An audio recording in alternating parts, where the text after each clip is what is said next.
Pull up a bar stool. Hey, I'm back. So, continuing this series now as I reflect on the first 10 years of my business, it's been kind of eye-opening and amazing. I had a lot of fun going, especially through year 2, which is the last episode. If you missed it, check it out. I'm kind of amazed at all the stuff I did, and I'm hoping to kind of recapture that at some point. I'm going to go to year 3. We're not going to go through every year, just so you know. We're not going to do many more of these, but I think some of these more important years I really wanted to cover because I think there's a lot for me to learn from it. Could be a lot for you to learn as well. So let's talk about that year 3 now in my business. Just sit back, relax, pop a bottle. Let's do it.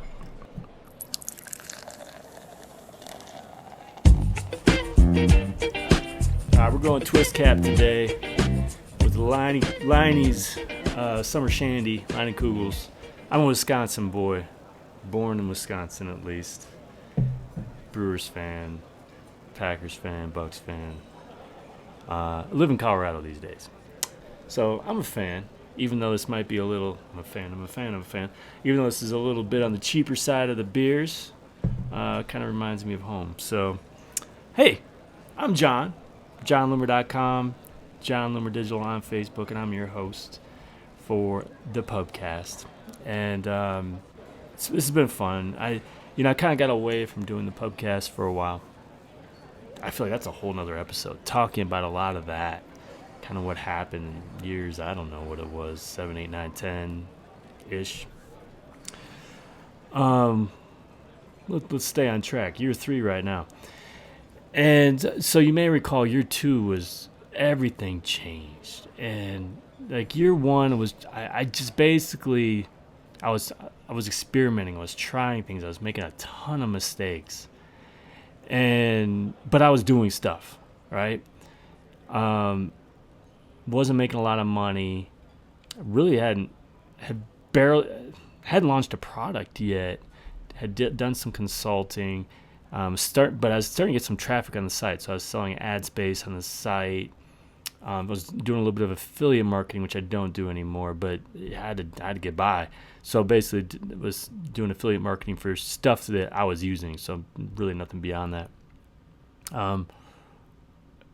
That first year, I didn't make much, but I had also dug a big hole. I started work my way out of it. And I think, I was getting close to the point where I was making what I was making with the man. When I worked for the man, right? I wasn't there yet. Year 2, though, everything exploded. I got recognized as, my website got recognized. Social Media Examiner top 10 list kind of thing, which is pretty cool. 2 million page views in that year. And I started creating products. I hadn't created really particularly good products yet, but I was making money. And so I want to talk now about, so we usually start on the content side. And so I'm going to start there to kind of give you a sense of, okay, what happened between year 2 and now year 3? What did I do differently? What am I doing the same? All that kind of stuff. But I need a drink first. Cheers. One of these days, I'm just going to throw it down and act like nothing. I'm old, though. All right, so year 3. This is kind of insane. I honestly don't even remember it happening like this. Year 2 exploded, 2 million page views. Year 3, 4 million page views across the year. Obviously, I'm getting consistent traffic. I'm also finding my stride in terms of content. So where, year 1, I was just all over the place. Year 2, I started to focus Facebook marketing. Year 3 was absolutely 100% Facebook advertising, advanced Facebook advertising. This is where you go. I didn't write as much as I did in years 1 and 2. I think it was 277 blog posts I wrote in year 2. Year 3, I've got it here. Let me see here. I wrote, 118 blog posts. That's still a lot, right? But I would say that first half, I wrote 82 blog posts in the first half, that first 6 months. Second 6 months, 36 blog posts. To the point, in the month of June, I only wrote one. So you can start to see now my priorities are shifting. And look, perfect world, I would have kept that velocity going forever. Two things. First of all, it's very difficult to do. And I found this after 10 years, it's really hard. What's really hard is like, I already wrote about this topic 10 times, right? It's like, what else can I say about this, right? That's the first thing. Second of all, in the first couple of years, I was barely selling anything on my own. Now my priorities are shifting to the paid side.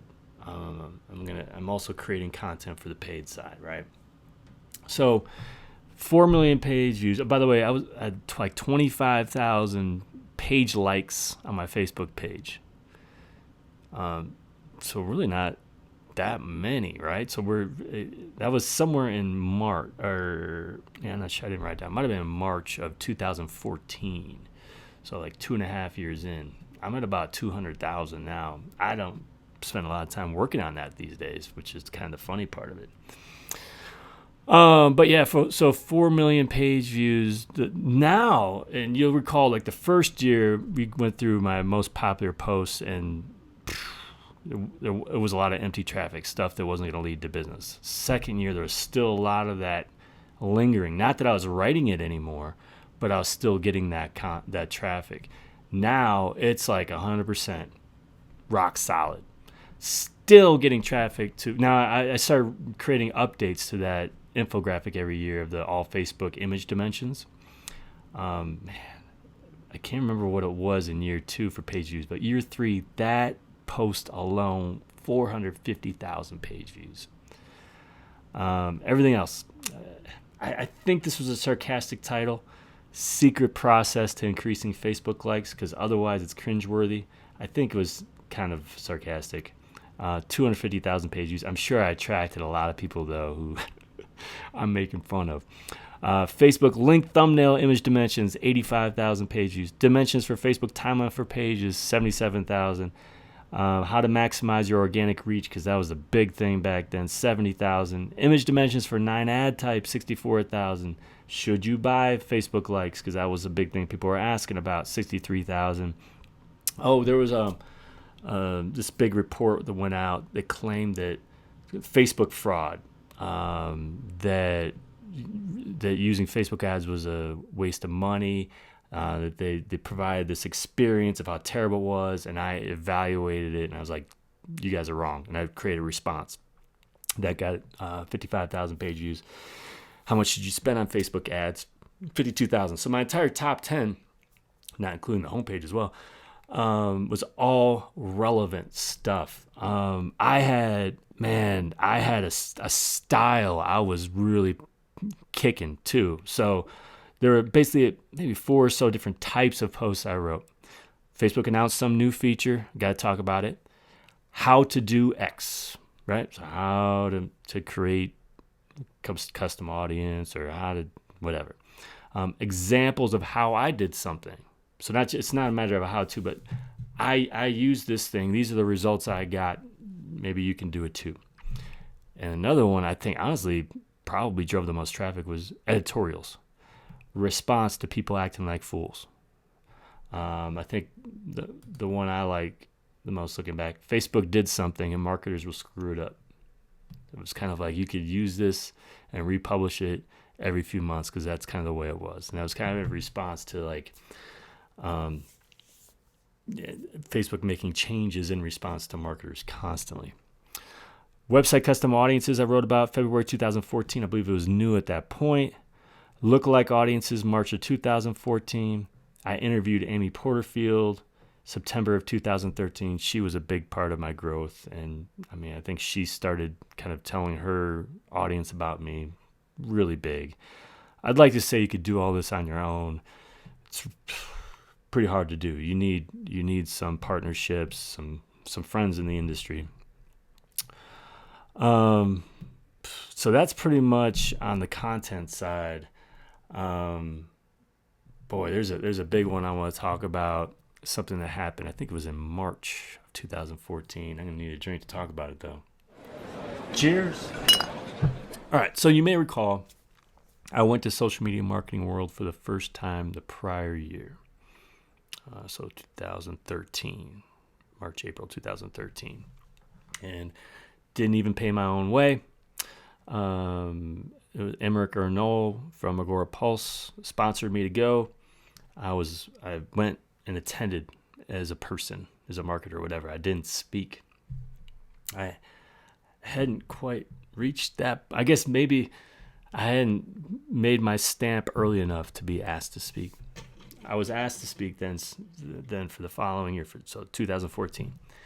And let me tell you, there's so much to talk about in this, but this is a big part of my growth.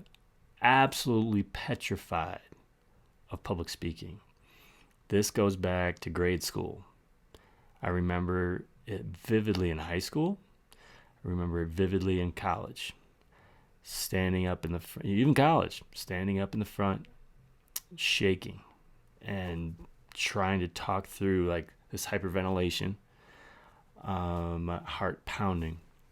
I remember even being called on in team meetings and having to speak and explain something, shaking and being extremely nervous. So being asked to speak at Social Media Marketing World, and I'm just worried about it for months. What am I going to talk about? I believe it was Chris Brogan I talked to. They kind of talked me off the ledge as far as, kind of how to construct that.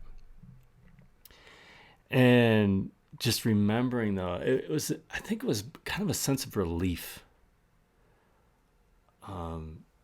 They gave me a small room and it was overflowing, just overflowing. Standing room, they were turning people away. I had my wife and kids there. Just the overwhelming sense of love from that helped calm me. Now I was still nervous. I was still shaking.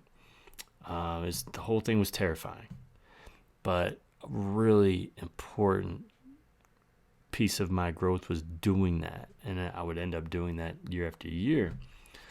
But also, boy, that was my audience. Those people who showed up, they knew who I was. A lot of them, if they didn't, I started hearing from them afterwards. I hear from people till this day. I talked to or attended your session at Social Media Marketing World. It's the only thing I speak at, by the way. We'll see if I speak next year. I haven't been asked to. But that was like, I talk often about doing things that make you uncomfortable, especially early in my growth or early in your business's growth. If you're like, how do I get out there? You've got to do things that take you out of your comfort zone. And there comes a point where maybe you could start doing things that you can pick and choose what you're going to do. But at that point, that was huge for my growth. Personally, professionally, you name it. All right. Cheers to that. Cheers. So you'll recall, I'm trying to think of where I should start with this. So I had started creating little products, right? I had created, beyond creating some just bad products, I think I spoke it was at the end of the last of year 2 when I launched the Power Editor course, and that just changed my life because it sold so many and changed the way I did things. I ended up creating another course following up on that. It was an Insights, Facebook Insights, so basically a metrics training course in October of 2013. And once again, I followed a similar model as I did for that one, where it's like, I have this thing where I can't really get motivated to do it, and I need to really sit down and just spend days and days and days putting it together. When am I going to do it? When am I going to do it? Instead of like, I'm going to set a deadline for myself by telling people I'm going to do it. And you can prepay. So I did a prepay on that one for $73.50. Then the full price went up to $147. I sold over 500 of those courses. I don't have the record of how many I sold of the first Power Editor course because I was on. I could dig it up, but I wasn't using Infusionsoft yet at that time, so I couldn't tell you. But so yeah, I did that Insights course in October. I did an update. Oh man, like what order do we go in here? So I did something different. So website custom audiences came out, and I think it's just a matter of like I've been burned, or feeling like I've been burned. Like every time I create a training course, and like stuff gets outdated, and I feel like I have to update it, right? So I was like, well, what if I did a quote unquote workshop where it's just a live webinar? You pay for that. You attend live, you can watch the replay, but I'm not updating the content. So I did one on website custom audiences. It went live June 4th, 2014. $147 once again.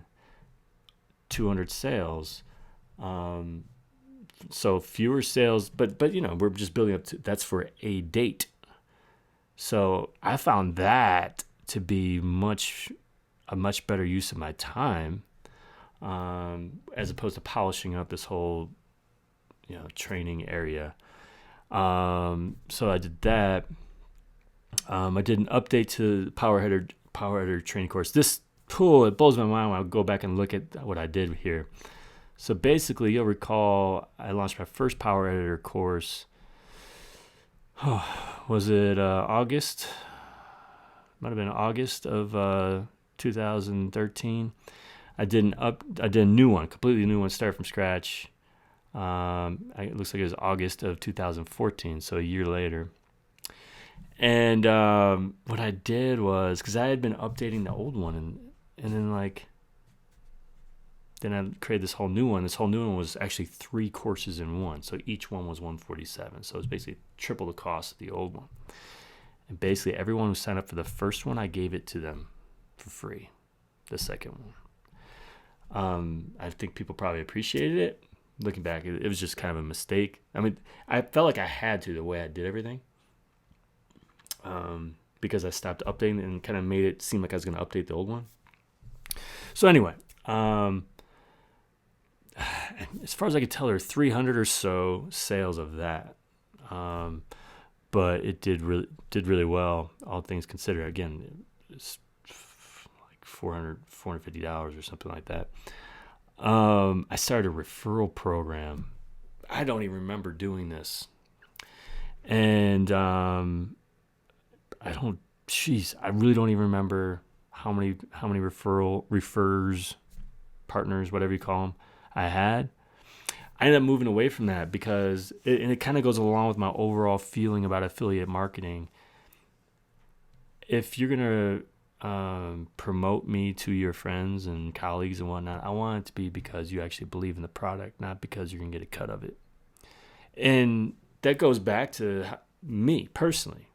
Like when I tell you you should use X product, you should know whether or not I make money for that. And if I don't, that should, to you, be more valuable to you. It's like, wow, you must really believe in that, as opposed to, well, you get a nice chunk of money out of that, right? That was a lesson I learned, try to be more valuable to my audience. So that referral program, I couldn't even tell you how long that lasts. I've tried to track the history of me doing my one-on-ones. The one thing I know is I originally did them for free. Ooh, baby.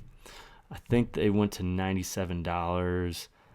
All I know is April 11th of 2014, I raised that price to $297. These days, it's $497 plus, depending on if you're going to have any guests with you. I might even raise it again one day. But so I was starting to value my price a little bit more at that point. So that's training program products. There's a big one I'm missing, And one of the reasons I separated this out into a third year is because of the next development. But I need a drink before I talk about it. Cheers. So apparently I'm going to wink every time I take a drink this time. Okay. So I wish I recalled what the motivation was, who said it, who recommended it. Well, I'll start here. Beginning in October of 2013, I started something called the Do Awesome Things free mini webinar. And what it was just a 30-minute free access webinar, but it was my new lead magnet, right? So there was reason for me to do it. It wasn't just giving away crap for free all the time. 30 minutes, list builder, really good way to build it. Now, I did it. I did 29 episodes of that, mostly on a weekly basis, until June 11th. What happened June 11th? That's when I started the Power Hitters Club. So, one thing I realized that was really frustrating was I'd have a new training course, new program, announce it to the world, big spike. I might have it as like, oh, price is going up on a certain day, send out a final reminder, price going up tomorrow, big spike. And then, and unless I was releasing a new product every month, my revenue was like this. And that was hard. Like I needed it to be more consistent. It was up and down, up and down. So what I lacked was monthly recurring revenue. Burp, right? So I started the Power Hitters Club. My fear when I started it, as I'm sure like everyone's fear when you start anything for the first time, especially community, is like, what if no one joins? So what I did, first of all, I had a $1 month one trial. And I also, what I did was, okay, but in addition to, if you sign up for the initial discount, it's $77 a month instead of $97 a month. These days it's $147. But you'll have that price for life as long as you have uninterrupted membership. So, but that $1 a month trial, I mean, it is what it is. But look, it resulted just a lot of low quality members. Obviously, a lot of those people, got kicked out at the end of that month because they didn't want to pay $77, $97, whatever it was. So basically, what membership was at that time, it was three things. You get access to this private Facebook group because it's just one group. I've got two different groups now, but it's just one group, access to the Facebook group. You get those weekly webinars, right? So those that Do Awesome Things end up moving to the weekly webinars for PHC. And discounts. I did it differently. Discounts on training and one-on-ones. And man, I made it way too complicated. I think it's between 10 and 30%, depending on whether you're month to month or annual. And it was, looking back, it was kind of nuts.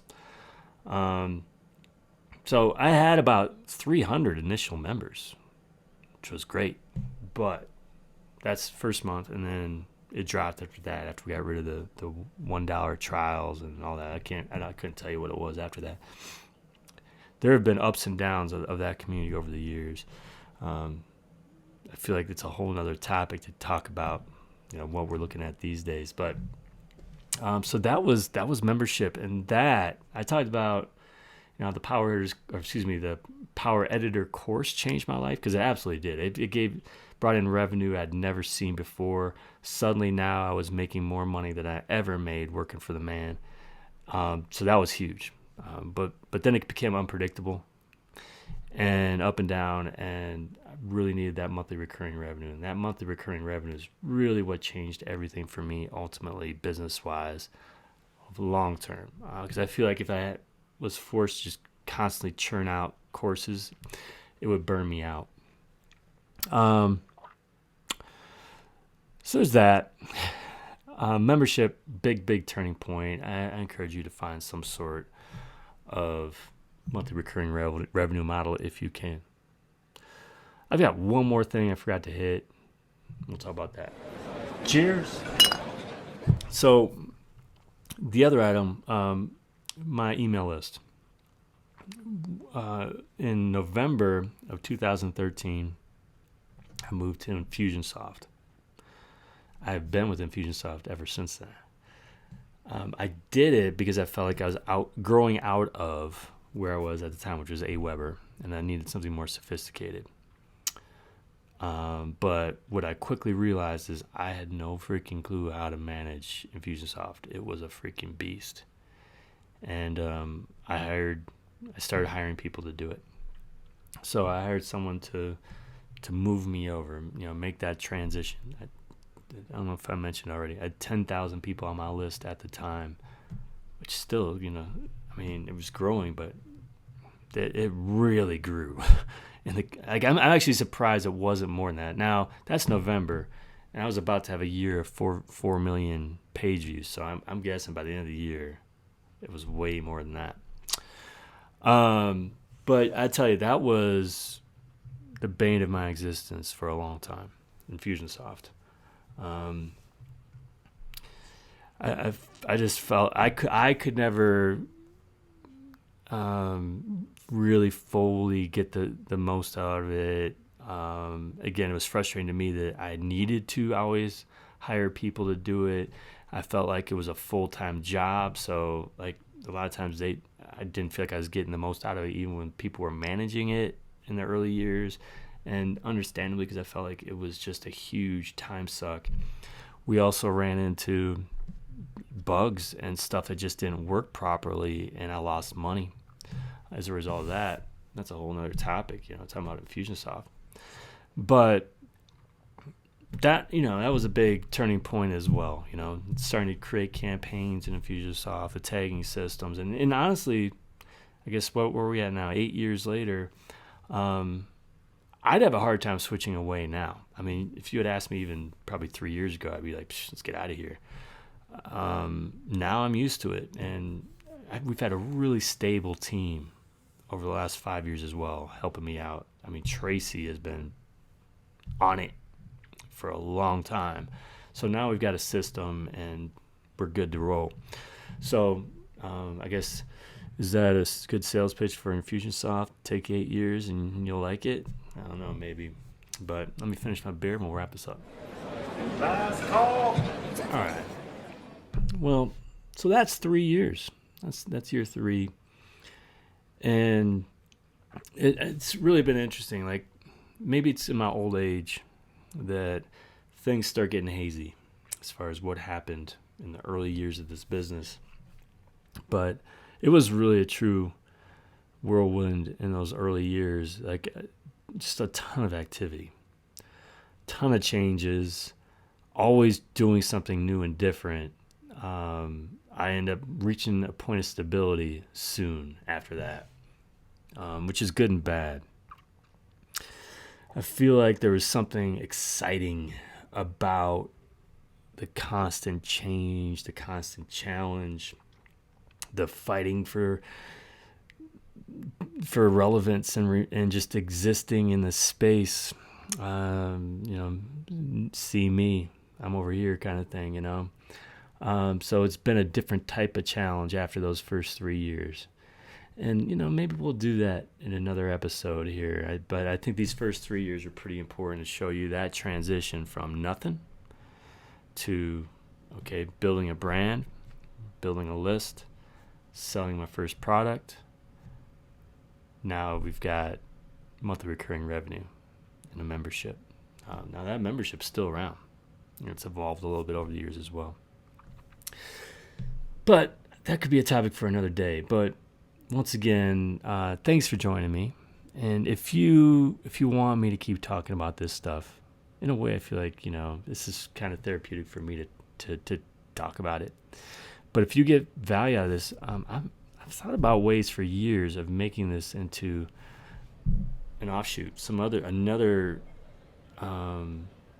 training program or membership for entrepreneurs, solopreneurs, coaches, people like me who can learn from my experiences. Man, honestly, I get more passion out of that than I do from Facebook ads, helping people. Maybe it's because of this against all odds thing where I feel like I did something I never thought I could do. I did a one-on-one today, and it was the greatest thing ever because that's kind of the stuff we focused on, and I had so much fun, and I would love to help you too. But reach out. Let me know if this is something you want to hear more of, if you need my help in this area, what that might look like for you. Drop me a line at john@johnlumber.com. Okay? Well, thanks so much. It's been fun talking to you once again. I'll see you around soon. Until next time, do awesome things. I'm out.